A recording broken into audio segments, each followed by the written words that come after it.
हमारा magnetic effect of current, जो कि मूविंग चार्जेस एंड मैग्नेटिज्म के नाम से भी जाना जाता है, तो इसका हम आगे का टॉपिक कर रहे हैं और आज हम डिस्कस करेंगे बायोट सावार्ट लॉ। तो देखते हैं कि बायोट सावार्ट लॉ होता क्या है और इसकी ज़रूरत क्या पड़ी। पहले तो इसने लॉ दिया क्यों, फर्स्ट क्वेश्चन ये आता है। तो भाई हुआ यूँ कि ऑर्स्टेड, हमने फर्स्ट लेक्चर में डिस्कस किया था कि ऑर्स्टेड ने ये कहा था कि अगर किसी वायर में हम करंट फ्लो करते हैं तो उसके आसपास में क्या डेवलप होता है, मैग्नेटिक फील्ड, और वो कंसेंट्रिक सर्किल के फॉर्म में होगा। तो उसने ये तो बोल दिया कि भैया मैग्नेटिक फील्ड डेवलप होगा, लेकिन कितना होगा ये तो उसने बताया ही नहीं। बस यही बात इस बायोट सावार्ट के दिमाग में आई कि भैया अगर किसी वायर में करंट फ्लो कर देंगे तो मैग्नेटिक फील्ड तो हो रहा है, ये तो ठीक है, लेकिन कितना हो रहा है। तो ये फिर जब उसने ऑर्स्टेड से पूछा कि भैया तूने ये तो बता दिया कि जब किसी कंडक्टिंग वायर में करंट फ्लो करेंगे तो आसपास मैग्नेटिक इफ़ेक्ट प्रोड्यूस हो रहा है, निडल को तूने डिफ्लेक्ट कर दिया, पर इसकी वैल्यू तो बता कितना होगा और कैसे वेरी करेगा। तो फिर वो प्रॉब्लम हो गई। फिर वो ऑर्स्टेड आगे बोल नहीं पाया, बोला देखो भैया मेरा तो काम इतना था, मैंने तो बता दिया कि होता है, लेकिन कितना होता है अब ये तुम जानो, तुम्हारा काम जाने। फिर बायोट ने अपना लॉ लगाया, फिर बायोट ने एक्सपेरिमेंट्स किए और फिर उसने अपना लॉ दिया। तो यानी अगर मोटा मोटी हम देखें तो बायोट सावार्ट ने एक लॉ दिया, उस लॉ के अकॉर्डिंग उसने किसी कंडक्टिंग वायर में करंट फ्लो होने के कारण उसके आसपास में कितना मैग्नेटिक फील्ड डेवलप होता है उसकी फॉर्मूलेशन किया, उसकी वैल्यू निकालने के लिए उसने एक रिलेशन दिया जिसे ही हम बायोट सावार्ट लॉ बोलते हैं। ठीक है, तो ये क्या होता है ये हमने देख लिया है और इसको डिराइव कैसे करेंगे अब हम ये देख रहे हैं। तो मान लीजिए भाई ये कोई कंडक्टिंग वायर है ए बी, चलो ये हम नीचे रख देते हैं। नॉर्मली करंट को हम नीचे से ऊपर फ्लो यूज्ड है इस काम के लिए, तो हम नीचे ए और ऊपर बी कर देते हैं। तो मान लो ये कोई कंडक्टिंग वायर है ए बी, इसमें करंट फ्लो हो रही है ए टू बी डाउनवर्ड से अपवर्ड डायरेक्शन में। अपवर्ड से डाउनवर्ड भी करेंगे तो फ़र्क कुछ नहीं पड़ेगा, बट आपको नॉर्मली बुक्स में ऐसे ही मिलेगा, तो फिर यूज़ टू आप इसी के हो तो ये डायग्राम बना लेते हैं। अब क्या होगा भाई, अब हमें क्या करें, इसमें मान लो ये जो कंडक्टिंग वायर है इसमें आई करंट फ्लो हो रही है। अब हमें इस करंट के कारण इसके आसपास के रीजन में जो मैग्नेटिक फील्ड डेवलप हो रहा है उसकी वैल्यू निकालनी है। तो वैल्यू निकालने के लिए क्या किया, सबसे पहले बायोट सावार्ट ने एक छोटा सा इस वायर का हिस्सा लिया, एक पार्ट लिया जिसे हम बोलते हैं current element, elemental small length DL का कोई करंट एलिमेंट लिया, ठीक है, और कोई भी एक पॉइंट लिया अपने हिसाब से इस वायर के आसपास का, वो हमने नाम दे दिया पॉइंट P। फिर उसने एक्सपेरिमेंट करके ये देखा कि इस एलिमेंट के कारण, इस एलिमेंट में जब करंट आई फ्लो होती है तो इसके कारण इस पॉइंट पर मैग्नेटिक फील्ड कैसे कैसे वेरी करता है। उसने फिर ऐसे बहुत सारे पॉइंट्स लिए, तो उसमें एक सपोज हम पॉइंट P ये बात करते हैं, तो ये पॉइंट P जो है इस करंट एलिमेंट से R डिस्टेंस पे है और इसको हम वेक्टर फॉर्म में R वेक्टर से रिप्रेजेंट करते हैं। इसका मतलब इस पॉइंट की इस करंट एलिमेंट के रेस्पेक्ट में पोजीशन वेक्टर क्या है, R है। ठीक है, अब ये जो पोजीशन वेक्टर है, ये पोजीशन वेक्टर करंट एलिमेंट की डायरेक्शन से थीटा एंगल बना रहा है। करंट ऊपर फ्लो हो रही है तो इस डायरेक्शन से थीटा एंगल बना रहा है। तो ये है theta angle between the current element and position vector R। Clear. तो बायोट ने जब अलग अलग एक्सपेरिमेंट्स किए तो उसने कुछ कंक्लूजन निकाला। उसने ये कहा कि इस स्मॉल करंट एलिमेंट की वजह से इस पॉइंट पे अगर मैग्नेटिक फील्ड dP डेवलप होता है तो इस dB डेवलप होता है तो इस dB की वैल्यू 3-4 पैरामीटर्स पे डिपेंड करती है।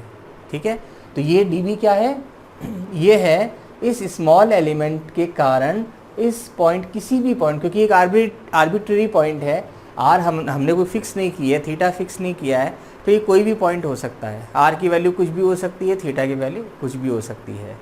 तो उसने फिर एक्सपेरिमेंट किया तो एक कंक्लूज़न निकाला, उसने रिजल्ट में ही देखा कि इस पॉइंट P पर जो मैग्नेटिक फील्ड है ये सबसे पहले डिपेंड करता है या प्रोपोर्शनल होता है करंट के।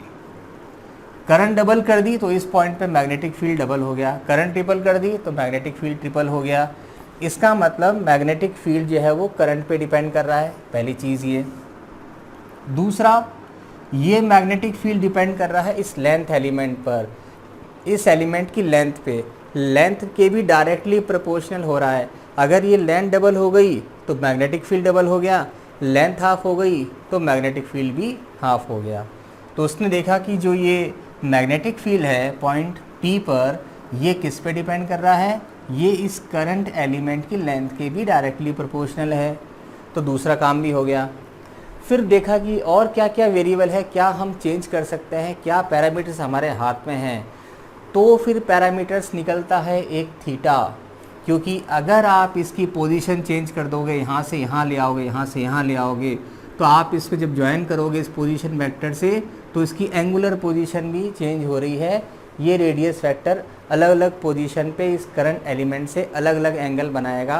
तो जो मैग्नेटिक फील्ड है वो थीटा पे भी डिपेंड कर रहा है, यानी थीटा के साइन पर, साइन ऑफ थीटा पे डिपेंड कर रहा है। तो उसने देखा कि ये जो मैग्नेटिक फील्ड है it also proportional to sine of theta. तो तीनों पैरामीटर्स आ गए। अब क्या बच रहा है भाई, तो फिर उसने इलेक्ट्रिक फील्ड के कॉन्सेप्ट से देखते हुए कहा कि भाई डिस्टेंस का भी तो फ़र्क पड़ना चाहिए। डिस्टेंस को अगर हम कम ज़्यादा करें, अब थीटा को हमने फिक्स कर दिया, P को यहाँ से यहाँ से यहाँ से यहाँ से लेके जाएं तो डिस्टेंस कम ज़्यादा हो रही है। तो जब डिस्टेंस चेंज हो रही है तो उसने देखा कि फिर ये चेंज हो रहा है, लेकिन इस बार डिस्टेंस बढ़ने के साथ घट रहा है और स्क्वायर से घट रहा है। इसका मतलब कि जो मैग्नेटिक फील्ड है वो करंट एलिमेंट से डिस्टेंस के स्क्वायर के इन्वर्सली प्रोपोर्शनल होती है। क्लियर। तो इसने फाइनली फिर ये डिस्टेंस के साथ में रिलेशन दिया कि D B proportional to 1/r²। तो ये जो किसी भी आर्बिट्रेरी यानी अपनी इच्छा से हमने कोई पॉइंट लिया हो तो उस पर मैग्नेटिक फील्ड करंट के डायरेक्टली प्रोपोर्शनल हो रही है, इस लेंथ एलिमेंट के डायरेक्ट प्रोपोर्शनल हो रही है, एंगल के साइन के डायरेक्ट प्रोपोर्शन हो रही है और डिस्टेंस के स्क्वायर के इन्वर्सली प्रोपोर्शनल हो रही है। तो ये तो निकाल लिया इसमें इसने रिलेशन। तो अगर हम इसको कंबाइन कर दें तो हमें क्या रिजल्ट मिलेगा, d B proportional to I d l sine theta divided by r²। तो इसने इसको कपल कर दिया तो ये हमें एक सिंगल रिजल्ट मिल गया। अब जब इस साइन ऑफ प्रोपोर्शनलिटी को हम हटाएंगे, इस प्रोपोर्शनल साइन को हटाएंगे, तो नॉर्मली जब भी हम किसी प्रोपोर्शनल साइन को हटाते हैं तो एक कांस्टेंट आता है। तो यहाँ पर भी एक कांस्टेंट आएगा भाई, ये अलग थोड़ी है। जब बाकी सब जगह प्रोपोर्शन हटाने पर कांस्टेंट आएगा तो यहाँ पर भी आएगा, उससे क्या फ़र्क पड़ेगा। फ़र्क तो वैल्यू का पड़ेगा, यहाँ पर इसकी वैल्यू अलग आएगी। फिर इसने अलग अलग एक्सपेरिमेंट्स किए और एक्सपेरिमेंट करके इस कांस्टेंट की ऐसा ही सिस्टम में वैल्यू निकाली। उसने देखा कि ये जो कांस्टेंट होता है इसकी वैल्यू होती है μ0/4π। तो कांस्टेंट क्या हो गया भाई, μ0/4π। तो यहाँ पर हम रख देंगे इसके value μ0/4π I d l sine theta divided by r²। तो यहाँ पर ये रिलेशन हमें मिल गया है, करंट एलिमेंट के कारण किसी भी पॉइंट पर जो कि इससे r डिस्टेंस पर है इतना मैग्नेटिक फील्ड होगा। अब यहाँ पर ये जो म्यू है इसे बोलते हैं हम परमिएबिलिटी ऑफ फ्री स्पेस या परमिएबिलिटी ऑफ वैक्यूम, वैक्यूम की या फ्री स्पेस की परमिएबिलिटी। तो ये जो कांस्टेंट है μ0/4π इसकी वैल्यू होती है 10⁻⁻⁷ और μ0 क्योंकि 4π तो कांस्टेंट है। तो यहाँ पे अगर हम μ0 की वैल्यू निकालें जिसे हम बोलते हैं परमिएबिलिटी ऑफ फ्री स्पेस, इसकी यूनिट होती है टेस्ला मीटर पर एम्पियर, जिसे हम ये भी लिख सकते हैं वेबर पर मीटर पर एम्पियर, वेबर पर मीटर पर एम्पियर।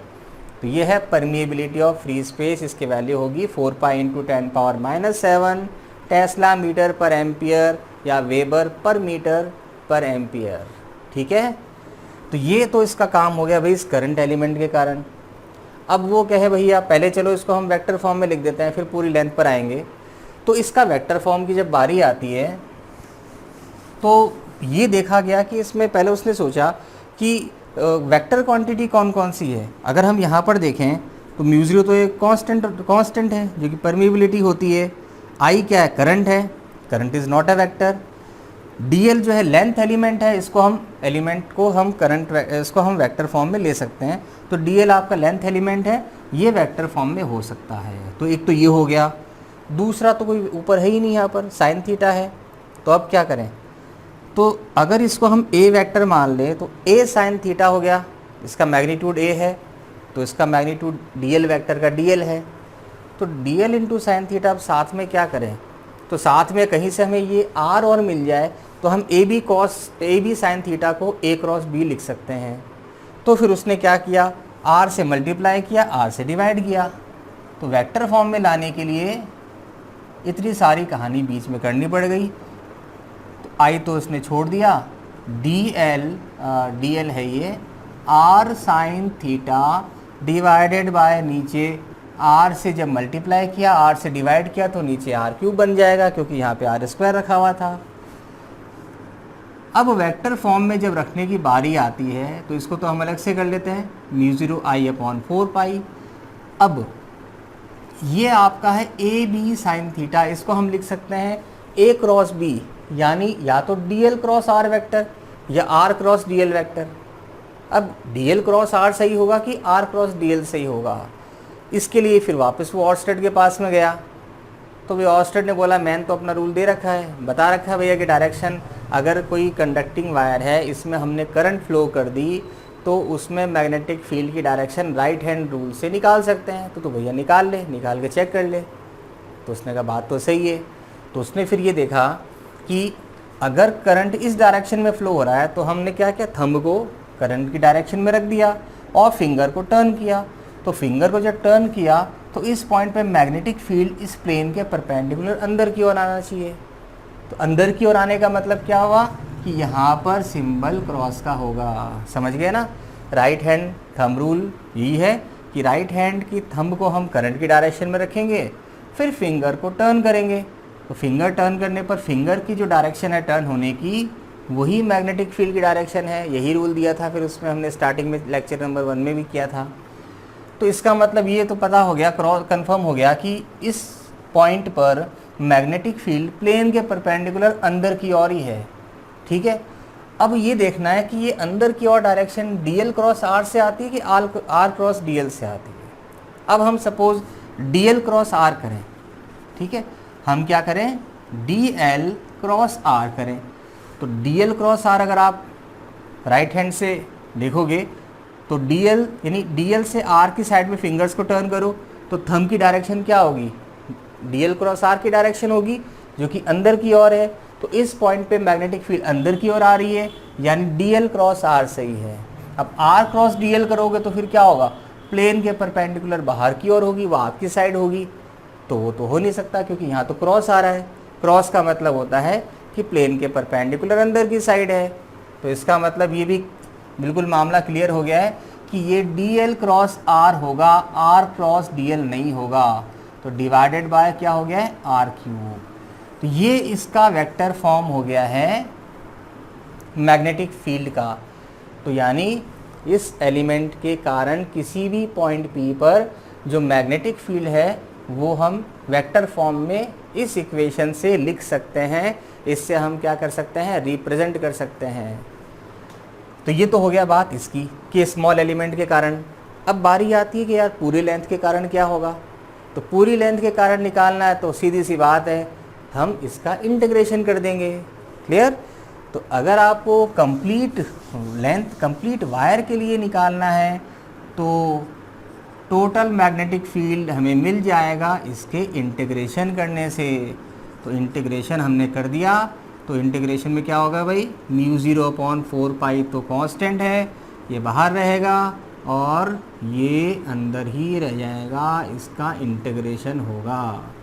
तो ये इस फॉर्मूले से हम क्या कर सकते हैं, पूरी करंट एलिमेंट के कारण क्या कर सकते हैं, किसी भी पॉइंट पे मैग्नेटिक फील्ड को निकाल सकते हैं, फाइंड आउट कर सकते हैं।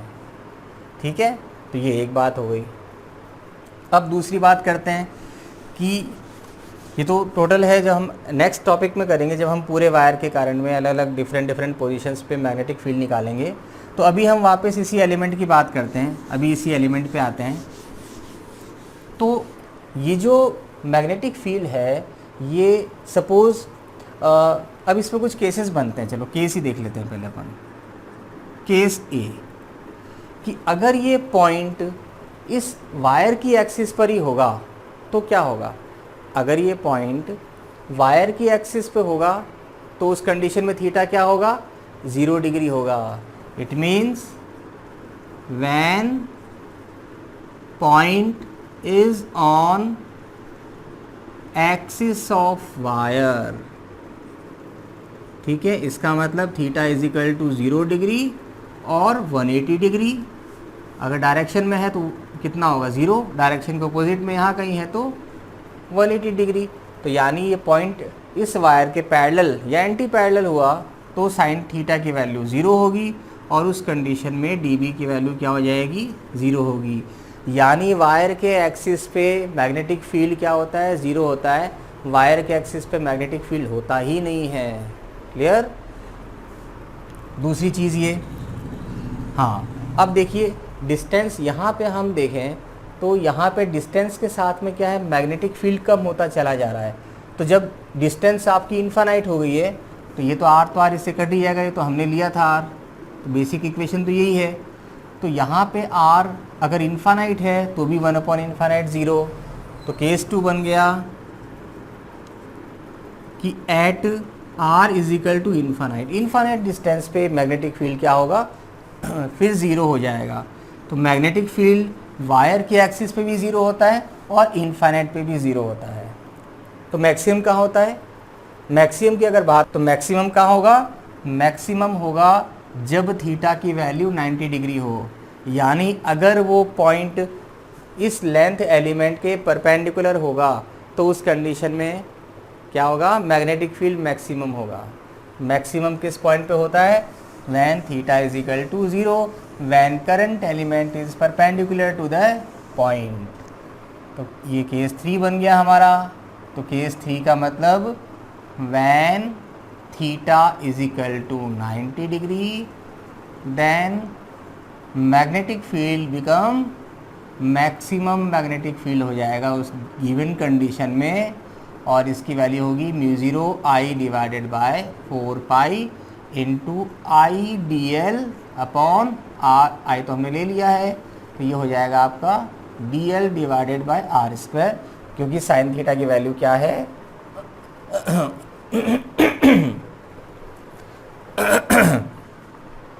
तो ये क्या हो जाएगा, dB मैक्सिमम हो जाएगा जब थीटा 90 डिग्री है। तो यहाँ पे साइन थीटा की वैल्यू क्या है भाई, 1 है, because theta is equal to 90 degree. तो ये मैक्सिमम वैल्यू हमें मिल गई है। अब एक क्वेश्चन और आता है, अगर हम सपोज यहाँ पर कोई पॉइंट ले लें Q, तो क्या यहाँ पर भी जो मैग्नेटिक फील्ड है वो अंदर की ओर ही होगा, नहीं, इस रीजन में मैग्नेटिक फील्ड अंदर की ओर नहीं होगा। मैग्नेटिक फील्ड कहाँ होगा, बाहर की ओर होगा। वो हम दोनों तरह से चेक कर सकते हैं। अगर हम स्टार्टिंग में जो हमने फर्स्ट लेक्चर में किया था राइट हैंड रूल से, उससे निकालते हैं, तो हम अगर थंब को करंट की डायरेक्शन में रख के फिंगर्स को टर्न करेंगे तो इस साइड तो अंदर की ओर है, पर वो फिंगर यहाँ से बाहर निकल रही है। तो वायर के लेफ़्ट साइड में जो मैग्नेटिक फील्ड है वो बाहर की ओर होगा, वो टूवर्ड ऑब्जर्वर होगा। तो इस पॉइंट पे जो मैग्नेटिक फील्ड है उसकी डायरेक्शन क्या होगी, प्लेन के परपेंडिकुलर आउटवर्ड होगी, बाहर की ओर होगी। समझ रहे हो, चलिए ये क्लियर हो गया है। तो इसका मतलब वायर के दोनों साइड में जो सेंस ऑफ डायरेक्शन है मैग्नेटिक फील्ड की, वो जस्ट अपोजिट होती है, सेम नहीं होती। और उसको हम dl क्रॉस r से भी चेक कर सकते हैं। सपोज़ यहाँ से हमने क्या किया, ये पोजीशन वेक्टर बनाया, इसकी वैल्यू r1 वेक्टर आ रही है, और ये आपका क्या है भाई, ये है लेंथ एलिमेंट, तो अब आप करके देखो dl cross r, dl cross r, क्योंकि वेक्टर फॉर्म तो यही है, तो dl क्रॉस r करोगे ऊपर की ओर, तो इस पॉइंट पे मैग्नेटिक फील्ड ऊपर की ओर होगा, प्लेन के परपेंडिकुलर बाहर की ओर होगा। तो ये हमेशा ध्यान रखना, वायर के एक साइड में मैग्नेटिक फील्ड, दूसरे साइड में मैग्नेटिक फील्ड दोनों ही अपोजिट डायरेक्शन में होते हैं, एक में इनवर्ड तो दूसरे में आउटवर्ड, एक में आउटवर्ड तो दूसरे में इनवर्ड। ठीक है, तो ये हमने बायोट-सावर्ट लॉ को डिस्कस कर लिया, इसकी डिफरेंट पोजीशंस में क्या क्या कंडीशंस में मैग्नेटिक फील्ड क्या क्या होगा, और दोनों रीजन्स में सेंस ऑफ डायरेक्शन सेम रहेगी कि नहीं रहेगी, ये हमने डिस्कस किया है। अब इसके हम एक दो क्वेश्चंस कर लेते हैं जिससे हमारे बेसिक्स और थोड़े से स्ट्रॉन्ग हो जाएं। चलिए क्वेश्चन पे आते हैं।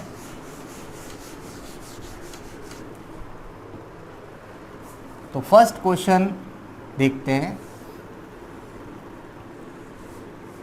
ये सपोज है आपका south, north, east and west. तो ये ईस्ट है और ये वेस्ट है, ठीक है। अब किसी वायर में इस तरह से कोई वायर रखा है, आपको दिया हुआ है कि वायर हॉरिजॉन्टली है और वेस्ट ईस्ट डायरेक्शन में है, और करंट जो है वो वेस्ट से ईस्ट में बह रही है, फ्लो हो रही है, इसकी वैल्यू है 5 ampere. Current horizontally west east direction में है और उसकी वैल्यू जो है जिस वायर में ये फ्लो हो रही है उसकी वैल्यू 5 एम्पियर है, ठीक है। तो यहाँ पे ये जो करंट एलिमेंट रखा है इसको हम यहाँ बता रहे हैं, इसकी लेंथ कितनी है, dl इज इक्वल टू आपको दे दिया है 1 सेंटीमीटर। तो ये आपको दिया हुआ है करंट एलिमेंट की लेंथ। फिर आपको ये कहा कि इस एलिमेंट से north 30 degree north of west, 30 degree north of west, इस डायरेक्शन में आपको यहाँ से इतनी डायरेक्शन में 200 सेंटीमीटर पे कोई पॉइंट है। 30 degree north of west, 30 degree north of west का मतलब होता है नॉर्थ वेस्ट में वेस्ट से 30 डिग्री एंगल बन रहा है।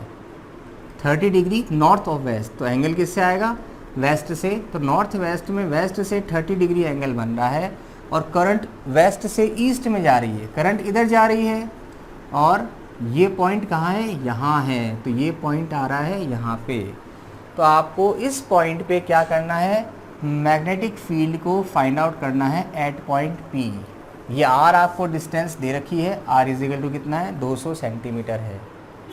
तो हमारा जो बेसिक फार्मूला है dB का वो है μ0/4 pi I dl sine theta divided by r square. तो इसमें μ0/4 पाई हमें पता है, आई आपको दे रखा है, dl लेंथ एलिमेंट आपको दे रखा है, डिस्टेंस आपको दे रखी है। इसको हम ऐसा यूनिट में रख लेंगे, ये 200 सेंटीमीटर का मतलब क्या हो गया है, 2 मीटर हो गया है। डिवाइड बाय 100 कर लो तो आपको मिल जाएगा 2 मीटर, ठीक है। अब थीटा की बारी आती है, तो थीटा क्या होगा भाई, क्या ये थीटा 30 डिग्री है, नहीं। जब भी दो वेक्टर्स के बीच की एंगल की बारी आती है तो दोनों वेक्टर्स का टेल एक ही पॉइंट पे होना चाहिए, तभी वो एंगल आएगा उसके बीच का। तो करंट एलिमेंट तो देखो डायरेक्शन किधर है इसकी, वेस्ट से ईस्ट में है, तो ये करंट एलिमेंट बन गया, और पोजीशन वेक्टर इधर आएगा, तो ये आर, ये dl, दोनों का टेल यहाँ पर आएगा। तो ये बीच का एंगल है 150 डिग्री, क्योंकि 180 में से 30 माइनस करना पड़ेगा। तो हमारा जो थीटा हमें मिलेगा वो 30 डिग्री नहीं होगा, ये ध्यान रखना, यहाँ पर 150 डिग्री होगा। समझ गए, बस यही यहाँ पर ट्विस्ट था, बाकी ज़्यादा इशू नहीं है। सारी वैल्यूज़ हमारे सामने आ गई हैं, और अब हम क्या करेंगे, सॉल्व करके वैल्यू निकाल लेते हैं। इसकी वैल्यू क्या होती है, μ0/4 पाई 10⁻⁻7, करंट है 5, लेंथ एलिमेंट है 1 सेंटीमीटर का मतलब 1 × 10⁻⁻2 मीटर, क्योंकि ऐसा ही सिस्टम में कैलकुलेशन चलेगी। और साइन 150 की वैल्यू क्या होगी भाई, cos 60, और cos 60 की वैल्यू वापस से sin 30 यानी 1/2 डिवाइडेड बाय r कितना 2 का स्क्वायर 4। तो ये मिल जाएगा 5/8 × 10⁻⁹ टेस्ला। इसको फ्रैक्शन डेसिमल में निकाल लो चाहो तो ठीक है, क्या मिल जाएगा आपको, डेसिमल में 0.6 के आसपास मिल जाएगा आपको वैल्यू। तो इससे हम अभी फ्रैक्शन में ही छोड़ देते हैं, चाहे तो डेसिमल में भी निकाल सकते हैं। तो ये तो हो गई भाई इसकी वैल्यू कि इस पॉइंट पर इतना मैग्नेटिक फील्ड होगा। अब डायरेक्शन क्या होगी, DL क्रॉस R करोगे तो ऊपर की ओर होगी, ठीक है ना, DL cross R, right hand rule लगाओ। तो यहाँ पर डायरेक्शन प्लेन के परपेंडिकुलर ऊपर की ओर होगी, it means outward from the plane, ठीक है ना, perpendicular to plane and in outward direction. और ये आप ऐसे भी निकाल सकते हो कि करंट कहाँ से, यहाँ से आ रही है, तो करंट की डायरेक्शन में थंब रखो और फिंगर्स को टर्न करो तो ये डायरेक्शन बाहर की ओर आएगी। तो डायरेक्शन क्या होगी, perpendicular to plane and outward. तो इसको हम डॉट से इंडिकेट करते हैं। तो ये एक क्वेश्चन हो गया है। अब एक और छोटा सा क्वेश्चन हम देख लेते हैं। तो इसको नोट कर लिया आपने, ओके। चलो तो अब हटा देते हैं।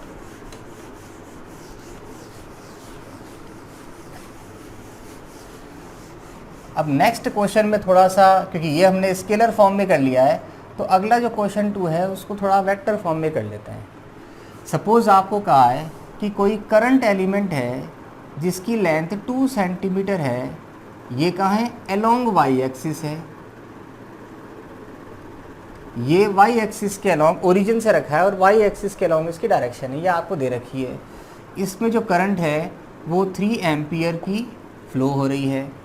तो हमें इस XY प्लेन में कोई पॉइंट है जिसका पोजीशन वेक्टर 3i + 4j है। इस पोजीशन वेक्टर पर यानी इस पॉइंट पर हमें क्या करना है, हमें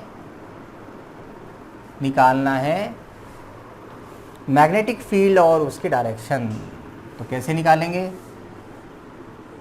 समझ में आ गया।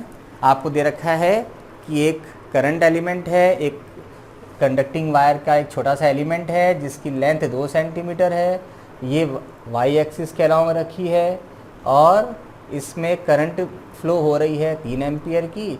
और इस XY प्लेन में एक पॉइंट है जिसका कोऑर्डिनेट, जिसका पोजीशन वेक्टर क्या है भाई, ये मान लो वो पॉइंट है और इसका पोजीशन वेक्टर ये R, ये आपको दिया हुआ है 3i + 4j। i j दोनों पॉजिटिव है, इसका मतलब वो XY प्लेन में पॉजिटिव साइड में होगा। तो ये मान लो हमने मान लिया यहाँ पर है। और करंट एलिमेंट कहाँ है, ये अलोंग वाई एक्सिस, करंट भी जो है वो एलिमेंट वाई एक्सिस के अलोंग है, इसका मतलब इसमें करंट जो है वो वाई डायरेक्शन में पॉजिटिव वाई की ओर फ्लो हो रही है। तो ये हो गया है DL एलिमेंट। तो अब हमें क्या करना है, हमें निकालना है वेक्टर मैग्नेटिक फील्ड, डायरेक्शन और मैग्नीट्यूड दोनों में। तो अगर हम इसके मैग्नीट्यूड की बात करें तो उससे पहले हम वेक्टर फॉर्म में निकाल लेते हैं, उसके बाद मैग्नीट्यूड निकल जाएगा। तो कैसे निकालें, μ0/4π × I, साथ में क्या होगा, DL cross R divided by R3। यही होता है μ0I/4π DL cross R divided by R3। अब हम सारी वैल्यूज़ रख दें, क्योंकि आपको अब DL वेक्टर तो आपको पता ही नहीं है, DL क्रॉस कैसे करोगे फिर। तो DL हमें दे रखा है वाई एक्सिस के अलोंग है और वाई एक्सिस में यूनिट वेक्टर होता है j कैप। तो आप इसको क्या करो, 2 × 10⁻⁻², ये तो हो गया है मीटर में, फिर इसको यूनिट वेक्टर से मल्टीप्लाई कर दो तो आपको ये वेक्टर फॉर्म में मिल गया करंट एलिमेंट। समझ गए। अब हम सारी वैल्यूज़ रख देते हैं। μ0/4π, इसकी वैल्यू है 10⁻⁻7, ठीक है। करंट है 3 एम्पियर। अब DL की बारी आती है तो DL हो जाएगा 2 × 10⁻⁻2 इंटू ये साथ में J कैप आएगा क्रॉस R कितना है 3i + का 4j कैप और डिवाइडेड बाय इसका R का क्यूब। R के क्यूब के लिए पहले हमें R का मैग्नीट्यूड चाहिएगा, वो हमें मिल जाएगा √3² + 4² से। तो इसका तो हमें पता ही है, तो ये तो हो जाएगा 5। ये जो डिस्टेंस है ये आपकी मीटर में है, क्लियर, ये ऐसा यूनिट में ही है, तो ये आपको मिल जाएगा 5 मीटर। तो यहाँ आ जाएगा 5 का क्यूब, अब इसको और सॉल्व कर लेते हैं। ये देखो, ये तो ब्रैकेट में है, ये मल्टीप्लाई में बाहर आ जाएगा। 3 into 2 6, 6 divided by 125, 10 power minus 7, 10 power minus 2, 10 power minus का 9 बन जाएगा। अब j क्रॉस i, इसको अब जब ब्रैकेट खोलेंगे तो ये इससे क्रॉस प्रोडक्ट होगा, तो ये हो जाएगा 3 ब्रैकेट में j क्रॉस i प्लस फिर j इसके साथ में होगा तो j क्रॉस j क्या होगा, 0 बन जाएगा। और j क्रॉस i को अगर हम देखें तो i j k, तो ये साइक्लिक रिलेशन होता है इसमें। तो i से j, j से k और k से i में जा रहे हैं तब तो कोई दिक्कत नहीं है। जैसे ही हमने एंटी क्लॉकवाइज डायरेक्शन में साइकिल तोड़ी यानी रिवर्स की, तो वैसे ही क्या होगा, j क्रॉस i करना है तो उस कंडीशन में तीसरे के साथ में माइनस साइन लगा देंगे, तो ये हो जाएगा माइनस k।